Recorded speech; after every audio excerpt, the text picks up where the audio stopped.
Okay, hello YouTube. I had already made this recording, and the recording wasn't picking up my microphone, so let's do this again. So welcome to Trade Journal episode 14. I have been MIA for about 2 months, so I just wanted to go ahead and just kind of get back into this and give you guys an update on how I've been doing. So actually, since I left you guys, I think the last video I was actually down. I had not been doing well. And I stopped. I think my last upload was somewhere in November. So since then, actually, the account stopped falling and has actually been steadily uh, rising. So that's nice. A little slow, a lot slower than I would like because I'm trying to make this uh, my primary income and trying to grow the account to $1 million. But I will take this any day over the decline that I've had over the past year and 7 years. So I'll take it, but I'm just going to go ahead and just give you guys a quick update here. So as you can see, the charts, my charts do look a little bit different now. I've kind of cleaned everything up and am just trading based off of two things, just in my intuition and the levels. So the system and my intuition. So I use the RSI to kind of help aid my intuition here. And then the MACD as well, but I really don't use the MACD as much. So I'm just going to go ahead and get rid of that. Kind of too many indicators on the chart is not good. So let's go ahead and remove that for now. But let's just go ahead and go over, I guess, the trades for the day. So let me go ahead and pull that up here.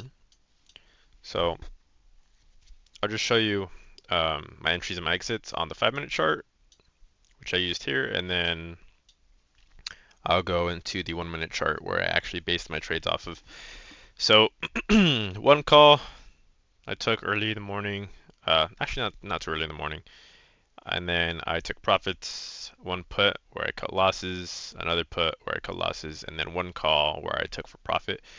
So at the end of the day, actually, I was break even. I was down like 53 cents. So we'll go over that real quick here on the 1-minute chart and show you my exact entries and exits. So even though they're not on here because I already had deleted some, I know exactly where I entered and exit. So my first entry was here.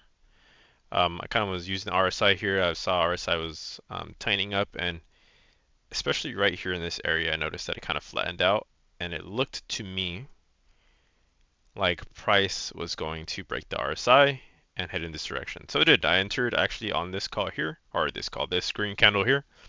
Price came up all the way to here. I was thinking about taking profits, but I held because I really wanted price to come up here and take profits. But price came back down. It actually broke below for a moment, but it didn't hold below this level here. And if, by the way, if you're wondering where I get my levels from, it's from, I think this is the gap fill, 576.7. So if we just go here on the daily chart, the 576.7. Yeah, that's the gap to fill. So that's where I'm getting that level from.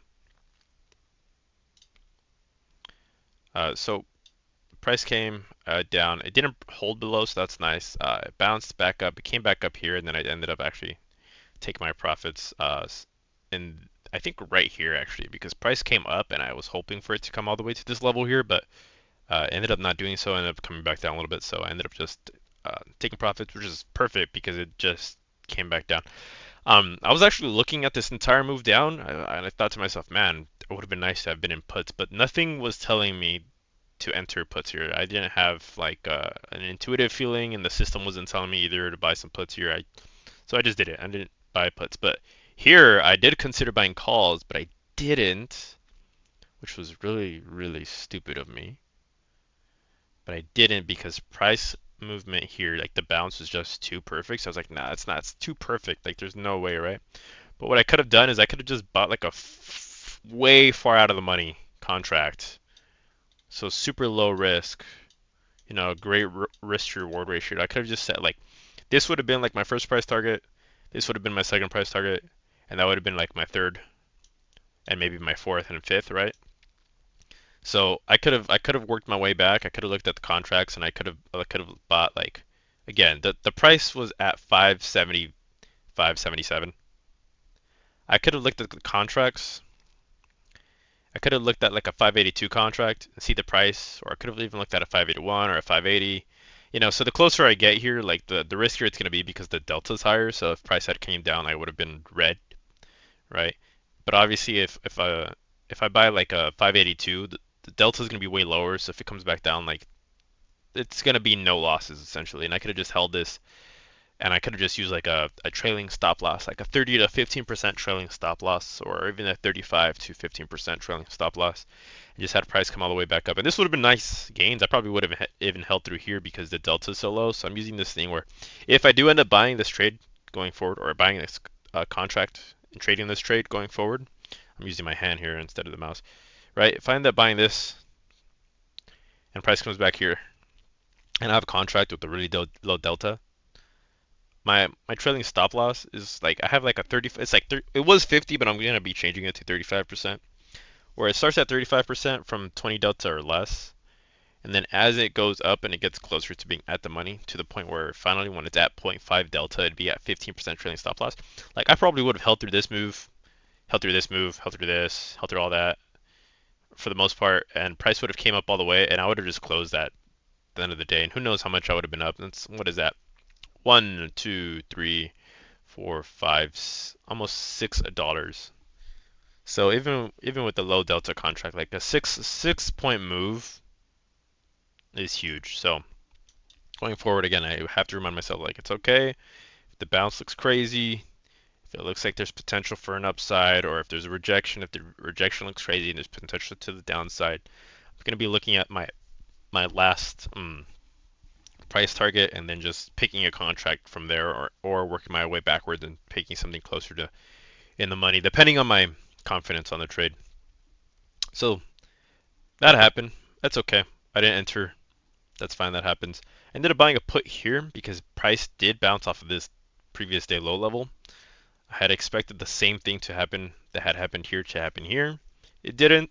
That's okay. Price came back up. I held though because they didn't break the level. Came back down, and I said, okay, I'm gonna keep holding because this was my price target here, 576.7. It came back up. It actually broke this level. I think broke this level or here, somewhere around here. I cut my losses, and then I think it was actually like here. I cut my losses here.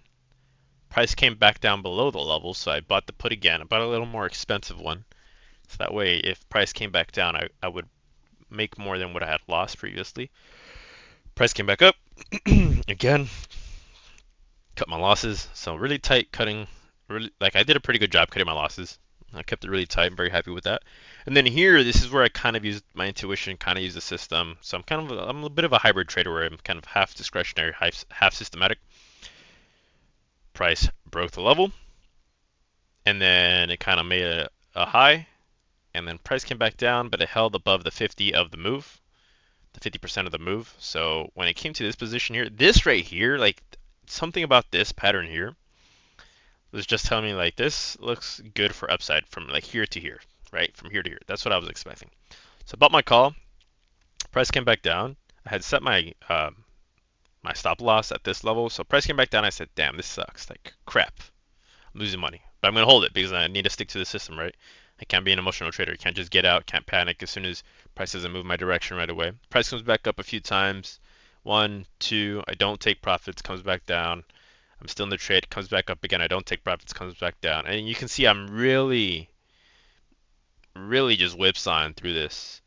Price finally comes back up to here, breaks this level actually, and I could have taken profits like slightly above the break of the level, but I did this stupid thing where I had moved over to my account and had seen if my account was up on the day because I was being emotional, so I need to not do that. And price came back down just slightly. I ended up taking my profits here. and that's when I was down point 53 or 53 cents. So if I had taken profits here, I would have been up on the day. But yeah, that was my trade. I could have probably held even longer. I saw price had came back up here, and I was dang, this would have been a nice time to take profit. But I'm not supposed to be doing that at all. I'm supposed to be making sure I'm taking profits at the levels. So yeah, those are my trades for today. Just wanted to come back to YouTube and just give you guys an update, and hopefully just continue doing this because I really do want to make sure that I'm documenting my trades. I may not be uploading every day because it really is work uploading every day.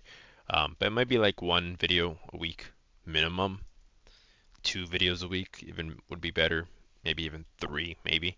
But I'm going to stay on top of it, at least one video a week, and just give you guys an update. As you can see, the account has been growing since I last posted. I don't know if maybe it's because there's not much pressure because I'm not posting on YouTube or just kind of some luck, but it it's what's happening, and I'm going to continue going forward.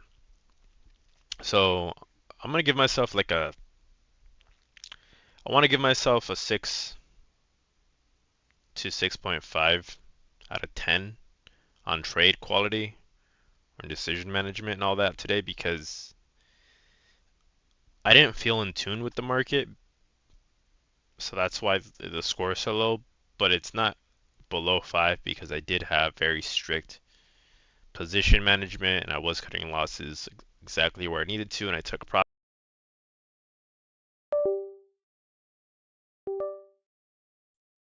because I held my position until it hit my alerts. So I'll give myself like a 6.5. Um, just because honestly, I should have been buying calls. You can see there's just higher lows even from pre-market. So dumb of me not to think this is bullish, but we keep at it. We keep at it. So thanks for watching the video. I appreciate it. If you want to stay in tune and be able to track my account growth challenge, just go ahead and subscribe, and I'll catch you on the next one. So, deuces.